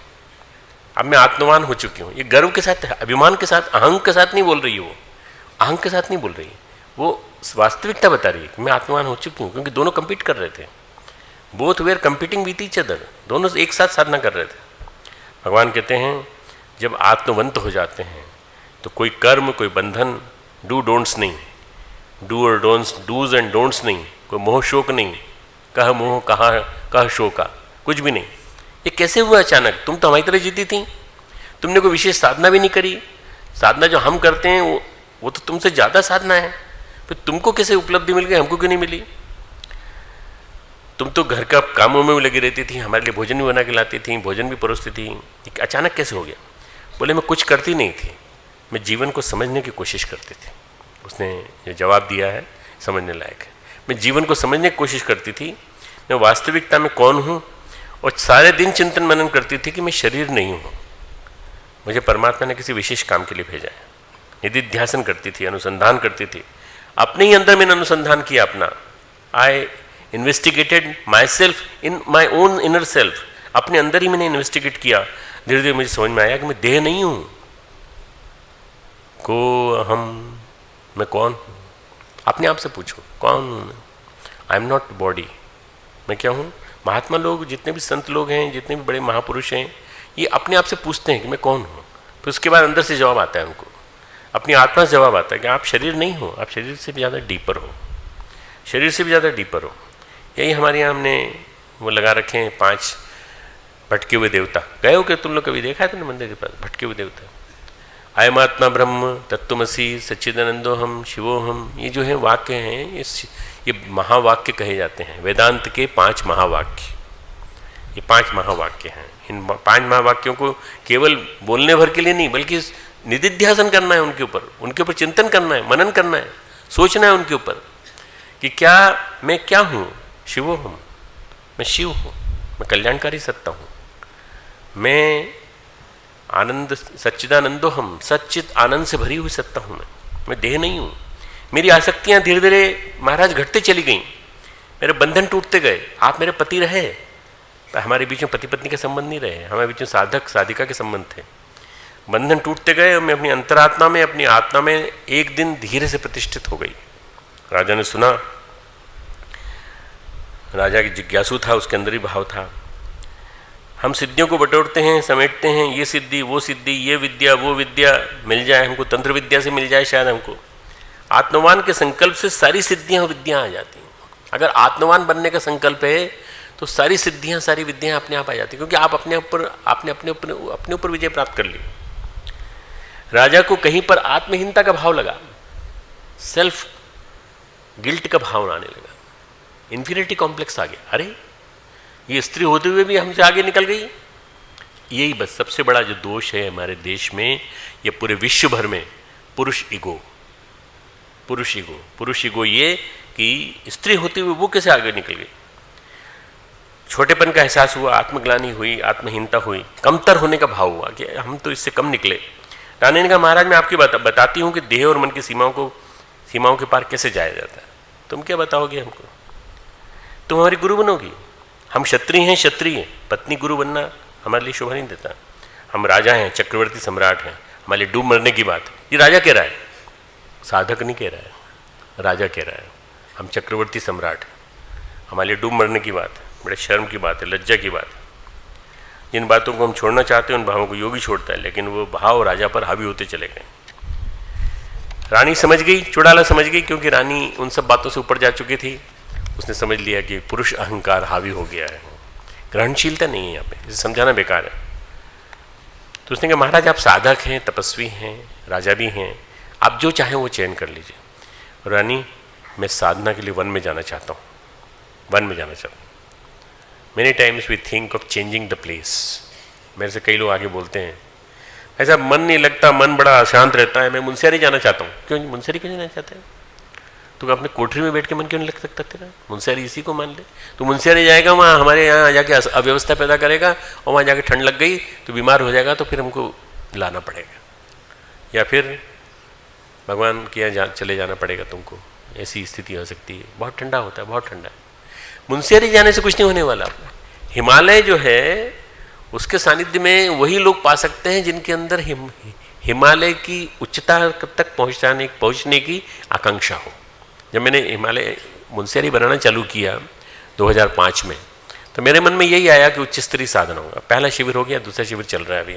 वहाँ पर हिमालय की उच्चतम जो शिखर हैं, उन शिखरों तक पहुँचाने की मेरी इच्छा थी साधकों को, और वो मैंने इस स्थिति में ला के खड़ा कर दिया है अब, कि मुझे बहुत अच्छा लग रहा है कि यहाँ साधना होती थी, उसके बाद तपोभूमि में साधना होती थी, यहाँ साधना होती, ओलखेड़ा में होती है, सभी शक्तिपीठों पे होती है। इसके अलावा मुनस्यारी में हिमालय के गोद में भी होने लगी, 8,500 फीट की ऊंचाई पर वो रास्ता अकेला नहीं है, रास्ता अकेला यहीं पर है, इसी जगह जहाँ तुम रहते हो, हॉस्टल में, तुम्हारे कमरे में, वहाँ बैठ करके तुम अपने अंदर से बैठ के सोचो, अपने अंदर घुस के देखो, तुमको मिलेगा। महाराज जैसा आप चाहते हो वैसा करिए, मैं आपका सहयोग करूँगी, आप जाओ। अगर आप चाहते हो कि राज्य वहाँ से चलाना, तो आप राज्य वहाँ से चलाओ, और आप चाहते हो कि राज्य आप मेरे बलबूते छोड़ सकते हो तो मैं अपने बलबूते संभाल लूँगी। रानी कॉन्फिडेंट थी। रानी ने कहा मैं अपने बलबूते संभाल। रानी कुशल थी। उन्होंने कहा नहीं, राजबाज नहीं चाहिए मुझे, अब राजा तुम हो, रानी भी तुम, राजा भी तुम, और तुम राज संभालो। ज्ञानी थी, विवेकवान थी, योगी भी थी, अब योगी बन चुकी थी। योग वशिष्ठ की कथा कहती है कि रानी चुड़ाला ने राज्य संभाल लिया, राज्य का शासन संभाल लिया, अपने पति महाराज को साधना के लिए मुक्त कर दिया। लेकिन ऐसे मुक्त होने से मुक्त होता है क्या? मैं तो तुमको सन्यासियों की इतनी कहानियाँ सुना चुका हूँ कि सब सन्यासी बन गए और सन्यासी बनने के बाद भी घर में मन लगा रहता है। वास्तविक बंधन तो मन के होते हैं, वास्तविक बंधन तो मन के होते हैं। अमृत बिंदु उपनिषद है, अमृत बिंदु उपनिषद, उसमें एक लाइन आती है, मन एवं मनुष्यानाम कारणम बंध मोक्षयो। मन ही मनुष्य के बंधन और मुक्ति का कारण है।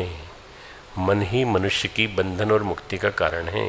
जब मन से निकल जाओगे बंधन मुक्ति हो जाएगी, फिर कोई दिक्कत नहीं है। इसी बात को भगवान कृष्ण गीता में कहा है, भाई तुम आत्मेहु आत्मनुबंधु आत्मे रिपु आत्मनः, छठे अध्याय का छठा श्लोक, छठे अध्याय का 7वां श्लोक। आत्मेहु आत्मनुबंधु आत्मे रिपु आत्मनः,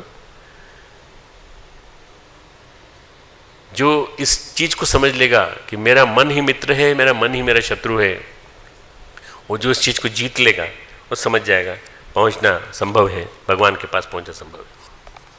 आत्मेहु आत्मनुबंधु आत्मे रिपु आत्मनः, बंधु आत्मा नस्तस्य। में एक बताता हूं तुमको।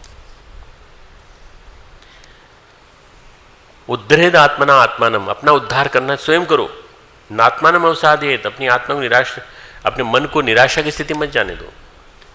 फिर आगे कहते हैं बंधु आत्मा नस्तस्य, ये जीवात्मा के द्वारा मन और इंद्रियों सहित शरीर जीता हुआ है।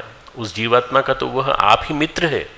जिसके द्वारा मन तथा इंद्रियों से शरीर नहीं जीता गया है, उसके लिए, जिसने अपने शरीर को नहीं जीता उसके लिए शत्रु है, और जिसने जीत लिया उसके लिए वो मित्र है। बंधु आत्मनस्तस्य येनात्मनि वात्मना जित अनात्मनस्तु शत्रुत्वे यत्र वर्तेत आत्मेव शत्रुवत।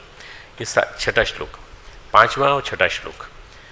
ये अगर समझ में आ जाए ना तो दुनिया में किसी के पास जाने की जरूरत नहीं, अपने अंदर ही अध्यात्म पूरा पूरा आ जाए। अब राजा कोशिश करता था, हमारी दुर्बलताएं, हमारी दुर्बल भावनाएं, मनोग्रंथियां, हमारा अहंकार, हमारी आत्महीनता, हमारी असुरक्षा, यही तो बंधन है। तो राजा ने क्या किया, अपने सारी सुरक्षा वगैरह पीछे छोड़ दी, कोई नहीं आएगा मेरे साथ। राजा वन में गए, रानी ने समझ लिया कि महाराज मुक्त न हो सकेंगे, ज्ञानी न हो सकेंगे, इनका दिमाग तो राज्य में लगा रहेगा। महाराज हमारे प्रति ग्रहणशील नहीं है, इसलिए हमसे कुछ सीखेंगे भी नहीं, जानेंगे भी नहीं। वन में जाकर के चुड़ाला के प्रति विषाद में रहने लगे। हमारी स्त्री को सब कुछ प्राप्त हो गया और हमें क्यों नहीं प्राप्त हुआ, जबकि दोनों ने साधना एक साथ शुरू की थी। हमारी पत्नी को क्यों मिल गया सब? अनुसंधान करना था ज्ञान का, छूटना था कर्म बंधन से, कर्म पाश से। लेकिन वन में आकर राजा और विषाद में डूब गए, अवसाद में चले गए, निराशा में चले गए, डिप्रेशन में चले गए बुरी तरह से। अहम भाव को तुष्टि मिलती थी राजा होने के नाते, वो भी खत्म हो गई, क्योंकि राजा अब रानी बन गई। रानी ही योगी बन गई, रानी ही राजा बन गई, और खुद जंगल में बैठे हैं अपनी चॉइस से। ऐसा नहीं कि किसी ने जबरदस्ती की हो, अपनी चॉइस। तो रानी समझदार थी, ज्ञानी थी, योगी भी थी। पति की पीड़ा को दूर करना चाहती थी। उसने कहा कोई बात नहीं, पति बहुत हमारे अच्छे हैं। उसने ऐसे कथा ऐसा कहती है कि रानी दिन में राज्य का प्रशासन संभालती थी, घर को संभालती थी, बच्चों को संभालती थी, और रिश्तेदार जितने आते थे उनको संभालती थी, राजाओं से मिलती थी। रात्रि में चुड़ाला के रूप में नहीं जाती थी, योगी के रूप में। मतलब उसने अपने आप को, उसने वो रहस्य जान लिया था जिससे अपने वेश को बदला जा सकता है, अपने स्वरूप को बदला जा सकता है। पुरुष के रूप में जाती थी, एक सुकुमार पुरुष के रूप में, एक योगी के रूप में जाती थी अपने पति के पास। कहती थी महाराज हमारे पास श्राप लगा हुआ है कि हम केवल रात को ही पढ़ा सकते हैं आपको, इसलिए हम रात को पढ़ाएंगे। आप हमारे साथ रात में काम करने को तैयार हैं? बोले हाँ तैयार हैं। एक सुंदर सुशील नवयुवक को देखा, योगी को देखा, राजा प्रभावित हुए। उन्होंने कहा हम और महारानी दोनों साथ साथ निकले थे, लेकिन वो सीख गई, हम कुछ नहीं सीख पाए, हमें बड़ा अवसाद है। हम व्रत करते हैं, उपवास करते हैं, भांति भांति के आसन करते हैं, भांति भांति के प्राणायाम करते हैं, मन की जंजीरें नहीं टूट रही। रानी ने कहा कोई बात नहीं, मन की जंजीरें, मन के बंधन तन के कर्तव्य से नहीं टूटेंगे, तन के प्रयास से मन के बंधन नहीं टूटेंगे। देखो शरीर से कोशिश करता है ना कोई, मन के बंधनों को नहीं तोड़ सकता। हम आपको साधन बताएंगे, आप स्थिर होकर बैठिए, मन को शांत करिए। कौन पढ़ा रहा है यहाँ, कौन सिखा रहा है? पत्नी सिखा रही है, साधक बन करके। आप भूल जाइए कि रानी हैं, राजा हैं, क्या हैं, आप एक जीवात्मा हैं। आरंभ करिए। विधाता ने, परमेश्वर ने आपको जीवन दिया है, ये जीवन आपको अपने कर्मानुसार मिला है। संस्कारवश वो आपकी रानी है, जिसको उसने अपनी तरफ इंगित नहीं किया। वो रानी हो सकती थी जिसने आपके संस्कार जुड़े, उससे आपका संबंध जुड़ा, जो आपके कर्म है उसके अनुसार आपकी परिस्थितियाँ बनी। लेकिन सभी परिस्थिति से जीवात्मा ऊपर है। सभी परिस्थितियों से, सभी मनस्थिति से जीवात्मा ऊपर है। रानी ने योग मार्ग का उपदेश दिया, कोई तंत्र नहीं सिखाया, कोई टेक्निक नहीं सिखाई। योग मार्ग में कैसे घटनाक्रम घटित होते हैं, हम कर्म करते हैं तो घटनाक्रम कैसे उत्तरदायी हैं, हमको कर्म कैसे बांधता चला जाता है, आसक्तियाँ कैसे बांधती हैं, अहंकार कैसे बांधता है, ये सारा सिखाया।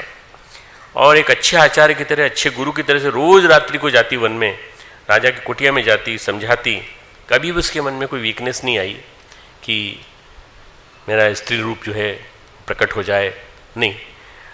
राजा के संशय दूर होने लगे, मन स्थिर होने लगा, समझ गया कैसे साक्षी भाव प्रतिष्ठित हुआ जाता है, वियोग क्या है और योग क्या है। देखो, इस श्लोक के माध्यम से हमको ये जानना है योग क्या है और वियोग क्या है, वियोग क्या है और योग क्या है। जीवात्मा का परमात्मा से मिलन किस विधि से होता है। रानी ने बताया, महाराज हम गलत चीज़ों से जुड़ गए हैं, भ्रांतिवश, जिसको हमने अपना मान लिया वो हमारी नहीं है। अहंकार की हमें जरूरत नहीं है, आसक्ति की हमें जरूरत नहीं है। हम जुड़ गए हैं, कर्म की जो ऊर्जा होती है वो समय समय पर अपना परिणाम लाती है। आप महाराज इससे मुक्त होइए। इस फल का निर्माण तो आपने नहीं किया, आपने तो केवल कर्म किया है। राजा का विवेक बढ़ता गया, समझ बढ़ता गया। विवेक बढ़ते बढ़ते राजा को सब समझ में आता चला गया। ज्ञान असली, वास्तव में असली ज्ञान क्या है, ये है कि तन से नहीं, मन से अपने निकालना पड़ेगा। कोई राजा रानी नहीं, कोई स्त्री पुरुष नहीं, ये तो जीवात्मा केवल वेश है। राजा स्थिर मन से सोचने लगे, उनकी समझ पैदा होने लगी। राजा का विषाद दूर हो गया, अवसाद दूर हो गया, दुख दूर हो गया, चिंता दूर हो गई, प्रसन्न रहने लगे। राजा प्रसन्न रहने लगे। देह के पार, इंद्रियों के पार, मन के पार राजा अपनी आत्मा में प्रतिष्ठित होने लगे। समाधि होने लगी उनको। अपने भ्रमों पर, अपनी भ्रांतियों पर राजा हंसने लगे। वाकई महसूस हो गया। एक दिन पुरुष वेश में रानी ने पूछा, महाराज अब लगता है कि आप धीरे धीरे आत्मवान हो रहे हैं। हाँ भाई, तुम बहुत कुशल कलाकार हो, तुमने हमें सिखा दिया, आत्मवान होने सिखा दिया, हम योग में आरूढ़ हो गए। अगर ये उपदेश आपको रानी देती तो क्या आप स्वीकारते? बोले शायद मैं उन दिनों नहीं स्वीकार कर पाता, क्योंकि मैं राजा था, पुरुष था, मैं पति था। पर मैं अब न पुरुष हूँ और न मैं किसी का पति हूँ, मैं तो बस यहाँ पर जो विराजमान हूँ एक साधक की तरह से। श्वेताश्वरोपनिषद में एक बहुत अच्छा श्लोक आता है, ये है अध्याय 4 श्लोक 3, श्वेताश्वतरोपनिषद। श्वेताश्वतरोपनिषद मैं तुमको इसलिए बताना चाहता हूँ कि ये श्लोक यहाँ याद रहेगा तुम्हें। त्वम स्त्री त्वम पुमानसी त्वम कुमार उतवा कुमारी त्वम जीर्णो दंडेन वंचसी त्वम जातो भवसी विश्वतो मुख। इसका अर्थ समझ लो, फिर तुम जाके इस किताब को पढ़ लेना। ये है ईशादीनोपनिषद, ईशादीनोपनिषद। इसमें जो ये श्लोक है, हे सर्वेश्वर, आप स्त्री भी हैं, आप पुरुष भी हैं, आप कुमार भी हैं, कुमारी भी हैं, आप अनेक रूपों वाले हैं। इन सब के रूप में ही आप ही प्रकट हो रहे हैं।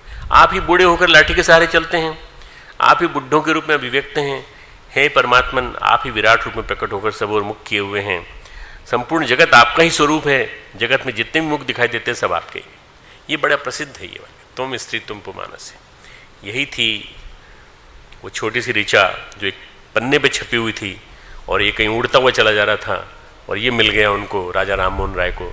उसको पढ़ने के बाद उन्होंने उसके बाद फिर स्त्री को फ्री करने के लिए, सती प्रथा से मुक्त करने के लिए संघर्ष किया। उपनिषद का एक पन्ना किसी एक आदमी को बदल सकता है। इस उपनिषद का ज्ञान बड़ा विशेष ज्ञान है। रानी को लगा राजा आसक्ति से नहीं, अहंकार ग्रंथि से मुक्त हो रहे हैं, दोनों से। राजा बोले अब मैं वहाँ आ गया हूँ, मैं उस स्थिति में आ गया हूँ, ज्ञान जहाँ है, अनुभव जहाँ है, और मुझे विनम्र ढंग से शिष्य भाव से अपनी पत्नी को भी स्वीकार करना चाहिए। अगर वो मेरे को ज्ञान देने आ जाएंगी फिर से, तो मैं उनके सामने विनम्र भाव से प्रणिपातेन परिप्रश्नेन सेवया मैं करने के लिए तैयार हूँ। ये ट्रांसफॉर्मेशन रानी ने किया। रानी को लगा राजा आसक्ति से नहीं, अहंकार की ग्रंथि से मुक्त हो रहे हैं। नित्य प्रति का क्रम था। दिन में रानी राज्य कार्य को संभालती, रात्रि में साधना को उपदेश देती। उन्होंने कहा राजा महाराज आज अंतिम परीक्षा हो जाए आपकी, आज ज्ञान योग की अंतिम परीक्षा है। आसक्ति के साथ अहंता भी दूर हुई। रानी ने कहा महाराज आप 1 मिनट के लिए आंखें बंद कर लीजिए। आंखें बंद कर ली। आंखें खोली तो देखा रानी खड़ी है सामने। बोले तुम तो नवयुवक थे भाई, तुम नवयुवक के रूप में थी? बोले नहीं, मैंने योग के चमत्कार से अपने आप को स्त्री के रूप में, स्त्री से पुरुष के रूप में बदला था। मैं ही आपकी रानी हूँ। पुरुष वेश से स्त्री वेश में आ गई और राजा को अब कोई ग्लानि नहीं हुई, कोई चिंता नहीं हुई, कहीं मान नहीं हुआ, कहीं कुछ आहत नहीं हुए। उन्होंने कहा तुमने इस बीच राज्य भी संभाल लिया और मुझे भी पढ़ाती रही। हमारी भ्रांति थी, भटकन थी, हमारी सारी भटकनों को तुमने दूर कर दिया, तुम महान हो। ये जो कहानी है ये बताती है कि पुरुष स्त्री से भी सीख सकता है, और आत्मा अगर जागृत है, आत्मवंत है अगर पुरुष नारी, तो नारी भी सिखा सकती है, नारी भी देव पुरुष बना सकती है, महापुरुष बना सकती है। योग विशेष में नानी चुड़ाला की जो कथा है, भगवान कहते हैं योग से जब कर्म का संन्यास हो जाता है, योग संन्यस्त कर्माणम ज्ञान संचिन्न संशयम, हमारा जीवन भ्रम का पिटारा है। हम ये पाते हैं भांति भांति से भ्रमित हैं, हमारे प्रश्न ही हमको आकुल करते रहते हैं। एक्चुअली हमारे प्रश्न जो है ना वो गलत हैं। अगर हमारे प्रश्न सही हो जाएंगे तो हमको सब समझ में आ जाएगा। एक संशय छूटता है, दूसरा संशय पैदा होता है। जैसे जैसे समझ आती है हमें अनुभव होता है, जैसे जैसे हम जान पाते हैं वैसे वैसे संशय क्षीण होते जाते हैं। उपनिषद कहते हैं, अब ये इसी में है, मुंडक उपनिषद में दूसरे अध्याय का दूसरे खंड का 8वां श्लोक 2/2/8, तुम केवल लिख लो बस। पिद्यते हृदय ग्रंथि छिद्यते सर्व संशया, हृदय की ग्रंथि भिद जाती है, छेद हो जाता है उसमें। छिद्यते सर्व संशय, सारे संशय क्षीण हो जाते हैं, क्षीण हो जाते हैं। क्षीयन्ते चास्य कर्माणि, उसके सारे कर्म क्षीण हो जाते हैं। तस्मिन् दृष्टि परावरे, उसकी अंतिम दृष्टि जो है पर भगवान की परादृष्टि खुल जाती है, जो परमात्मा को दर्शन करने का गांठ खुल जाती है। अनेक गांठों को लिए बैठे हैं, हमारे मन में न जाने कितनी गांठें हैं। वेर की गांठ, ये बदमाश है, दुश्मन है, इसने मेरे साथ बुरा किया, हमें मौका लगा तो इसका हम एक दिन सबक जरूर सिखाएंगे, ये बहुत अच्छा है, इसको जब मौका लगा तो इसको पुरस्कार भी देंगे और हमारी आसक्ति इसके प्रति हम इससे प्रेम भी करेंगे। आत्महीनता की भी गांठ है हमारे अंदर, ईर्ष्या की भी गांठ है, भांति भांति की मनोग्रंथियों की हमारे अंदर गांठ है, और इनको लेकर के हम जीवित हैं। एक भ्रांति के अलावा कुछ नहीं, केवल ये गांठें क्या हैं? भ्रांतियाँ हैं, एक भ्रम है। भ्रांतियों से निकलें, भ्रम से निकलें, ऊपर आए। जो अपने स्वरूप का अनुसंधान करते हैं, जैसे जैसे हमारी समझ बढ़ती है, हमारा ज्ञान विकसित होता है, खुलता है। जब चित्त शुद्ध होता है तो ऐसा लगता है जैसे अंधेरी रात में सूरज निकल आया हो, अंधेरी रात में सूरज निकल आया। ज्ञान संचिन्न संशय, भिन्न भिन्न होते चले जाते हैं संशय। बात समझ में आती है, राजा की समझ में जैसे आ गई, ऐसी स्पष्ट हो जाती है दृष्टि योग के प्रभाव से, ज्ञान के परिणाम। योग और ज्ञान ये दोनों मिलकर के आत्मवंत बना देते हैं व्यक्ति को। आत्मवंतम व्यक्ति आत्मवान हो जाता है। जिसका अपने ऊपर कंट्रोल हो, आत्मवंतम। जिसको अपने बारे में जानकारी मिल गई, आत्मवंत ने जानकारी हो गई आपको अपने आप की। विचित्रता है हमारे जीवन में, हम योगी होना चाहते हैं, हम ज्ञानी होना चाहते हैं, लेकिन हमें शर्तें हैं, कुछ कंडीशंस लगा रखी हैं। हम अंदर लचीलापन नहीं है, नमनीयता नहीं है। हमारी ग्रंथियां छूटे न छूटे, इन ग्रंथियों ने क्या किया कि हमारी ऊर्जा को समेट रखा है। यदि हम इनसे छूट जाएं, हम अपनी कंडीशंस न लगाएं, इस शर्त पर हम सीखेंगे, इस शर्त पर। हम बोलने का तरीका भी हमारा इतना ज़्यादा रफ होता है, इस शर्त पे हम सीखेंगे। भगवान कहते हैं जब योग होता है तो ज्ञान होता है, योग का परिणाम ज्ञान है, योग का परिणाम ज्ञान। पतंजलि भी कहते हैं जब योग होता है, अष्टांग योग पूरे होते हैं, विवेक ख्याति होती है, मजबूत होती है। और आत्मन्येव आत्मनः तुष्टः, अंदर ही अंदर में मन ही मन में आदमी तुष्ट हो जाता है, संतुष्ट हो जाता है। हमारी मनोग्रंथियाँ, हमारे संशय, हमारे भ्रम भटकावे सब हमारी मानसिक ताकत को क्षीण करते हैं। हमारी मनोग्रंथियाँ, हमारे भटकाव हमारी मानसिक शक्ति को क्षीण करते हैं, दुर्बल करते हैं, हमें कमजोर बनाते हैं। इनसे यदि हम इनको समाप्त कर दें, मनोग्रंथियों को, तो कुछ बचेगा ही नहीं, फिर कर्म बांधेगा नहीं, फिर हमारा हर कर्म प्रभु को अर्पित है। रामकृष्ण परमहंस कहते हैं ज्ञानी वो होता है जो जूता सीने से लेकर चंडी पाठ तक सारा काम पूरे मनोयोग से करता है। जूता सीएगा तो ही वही मनोयोग होगा, चंडी पाठ करेगा, शत चंडी पाठ करेगा तो भी वही होगा, मनोयोग होगा। अगर वो दुर्गा सप्तशती पढ़ रहा होगा तो वही मनोयोग से पढ़ेगा। चंडी पाठ करें तो जूता सिल रहे हैं तो पूजा नहीं करें, नहीं, वो भी आराधना है। प्रत्येक कर्म के माध्यम से स्वकर्मणा तब हम भी अर्चम सिद्धिम विंदति मानव, भगवान कृष्ण गीता में कहते हैं अपने अपने कर्मों से सभी आदमी वंदन आराधना कर रहे हैं, अपने अपने कर्मों से सभी आराधना कर रहे हैं। हमारे ज्ञान मिश्र जी भाई साहब जो हैं या उनके काम करने लोग हैं, वो बगीचे में जो काम कर रहे हैं वो वंदना कर रहे हैं, एक आराधना कर रहे हैं। तुम लोग पढ़ाई कर रहे हो, तुम लोग पढ़ाई करके अब एक वंदना कर रहे हो, एक आराधना कर रहे हो। अपने अपने कर्मों से सभी अपने माध्यम से भगवान की अर्चना कर रहे हैं। हर कर्म उनका पुण्य है, अर्पित है। पुष्प में जैसे प्रसन्नता देने की क्षमता है, पुष्प में अवसाद दूर करने की क्षमता है, पुष्प में महकने की क्षमता है, पुष्प में खिलने और खिलखिलाने की क्षमता है। हमको भी खिलखिलाने के लिए मजबूर कर देता है। ज्ञानी व्यक्ति कर्मों के पुष्प प्रभु को अर्पित कर देता है, कर्मों के पुष्प प्रभु को अर्पित कर देता है। स्वकर्मणा परम सिद्धि, परम शिखर को प्राप्त होता है, परम शिखर तक जाता है, केवल्य ज्ञान को प्राप्त करता है, समाधि को प्राप्त होता है। अगर ये ज्ञानी व्यक्ति हम बन जाएं तो हम भी ज्ञानी बन सकते हैं। हाँ, बन सकते हैं अगर आप चाहें तो। योग का मतलब आसन चमत्कार नहीं, योग का मतलब प्रभु से मिलन में जो अवरोध है उनको दूर करना, प्रभु से मिलन में जो अवरोध है उनको दूर करना। संन्यस्त कर्माणम मतलब कर्म तो करते हैं लेकिन पाने की ख्वाहिश नहीं रखना, और निष्काम भाव से चित्त को शुद्ध करते हुए आगे बढ़ते चले जाना। हमारे संशय ही हमें ज्ञान से दूर रखे हुए हैं। हमारी शर्तें क्या हैं? शर्तें, हर शर्त के साथ अहंकार घुला हुआ है। उन अहंकारों से हम दूर होने की कोशिश करें और अपने आप को ठीक करने की कोशिश करें। साधना के लिए, तपस्या के लिए भांति भांति के उपद्रव रचाने की जरूरत नहीं। भाई साहब ये रखिए, फिर ये करिए, फिर ये करिए। अगर आप इतनी व्यवस्था कर दें तो हम आपके लिए पूजा करने के लिए तैयार हैं। जरूरत नहीं है हमको ऐसे पुजारी की। जरूरत है अनासक्त होकर, निष्काम होकर अपने कर्तव्यों का पालन करो, काम का पालन करो, अपनी ड्यूटी करो, डू योर ड्यूटी, बस कर्तव्य करो। धीरे धीरे कर्तव्य पालन करते हुए, कर्मों को करते हुए हम कर्मपाश से मुक्त हो जाएंगे। हम हंसेंगे अपनी मूर्खताओं पर राजा की तरह से। ये ठहाका लगाने के अलावा कोई विकल्प नहीं होगा कि हम कितनी बड़ी मूर्खताओं में फंस रहे थे। हम चल रहे थे ज्ञान प्राप्ति की डगर पर, हम सोच रहे थे हम पति हैं, हम राजा हैं, हम पुरुष हैं। अहंकार के भांति भांति के खूंटों से हम बंधे हुए, लटके हुए। अंदर घुसो कमरे में, खूंटियाँ बंधी हुई हैं। एक खूंटी पे एप्रन टंगा हुआ है, एक खूंटी पे शर्ट टंगा हुआ है, एक खूंटी पे हमारे दुपट्टा टंगा हुआ है, एक खूंटी पे हमारे कुर्ता टंगा हुआ है। खूंटियाँ हमने टांग रखी हैं। इन खूंटियों पे हमारे अहंकार बंधे हुए हैं। इन खूंटियों से मुक्त हो, निकालो इन सबको। क्या मुसीबत है, क्या मूर्खता है? जैसी मूर्खता छूटेगी वैसे ही संशय भंग हो जाएंगे। संशय भंग हुए, ज्ञान प्राप्त हो गया, राजा आत्मवान हो गया। इस तरह से जैसे आत्मवान वो हुआ, ऐसे हम भी आत्मवान हो सकते हैं। आज का श्लोक यहीं समाप्त करते हैं इस उद्देश्य के साथ, जहाँ से हमने चालू किया था। विवेकहीन, संशययुक्त, लोक परलोक सही कर लेता है, उसी तरह से योग संन्यस्त कर्माणम ज्ञान संचिन्न संशयम आत्मांतम न कर्माणि निबद्धन्ति धनंजय। कल के दिन अंतिम श्लोक है, तस्मात् ज्ञान संभूतम हस्तम ज्ञानासीन आत्मना छित्वेनम संशयम योगम आतिष्ठोतिष्ठ भारत।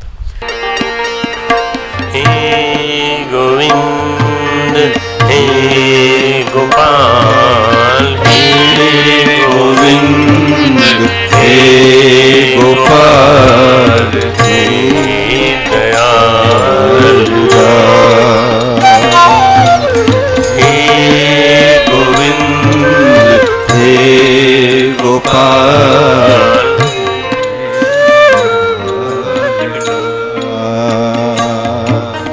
हे गोविंद हे गोपाल, हे गोविंद हे गोपाल, हे दयाल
समर्थ अगम्य पूरण, हे समर्थ अगम्य पूरण, मोह माया धाम, हे समर्थ अगम्य पूरण, मोह माया धाम, हे गोविंद हे गोपाल, हे गोविंद हे गोपाल, हे दयाल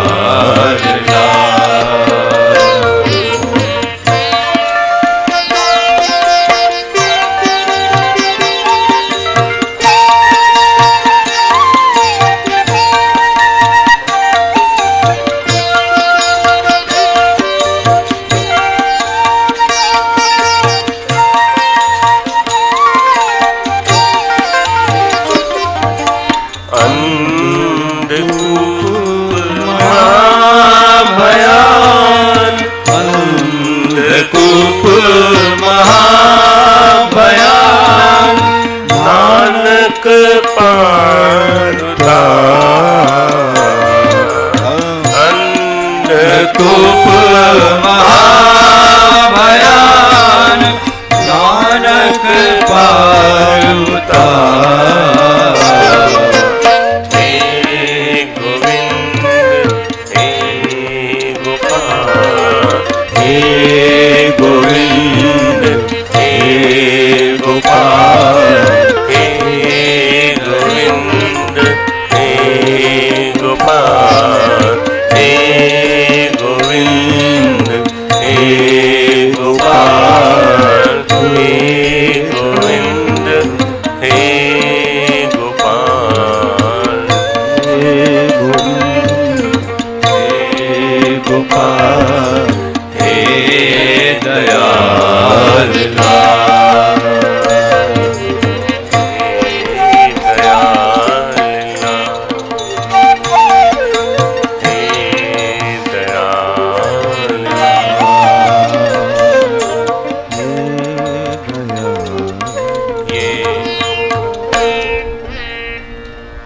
गुरु ग्रंथ साहब की साखी है। गुरु अर्जन देव जी ने इसको लिखा है। सबसे लास्ट में गुरु गोविंद सिंह जी ने इसको संकलित करके इसको साखी के रूप में शब्द गुरु ग्रंथ साहब ने इनकारपोरेट किया है। बहुत सुंदर है, बहुत सुंदर, इसका अर्थ बहुत सुंदर है। अंधकूप से निकालो हमें, हे गोविंद हे गोपाल हमें निकालो। उस गुरु सत्ता को नमन करेंगे जिनकी कृपा से ये स्वाध्याय संभव हुआ। ओम नमोस्तुवंताय सहस्रमूर्ते सहस्रपादाक्षरूर्वामे सहस्रनाम्ने पुरुषाय शाश्वते सहस्रकोटि युगधारिणे नमः।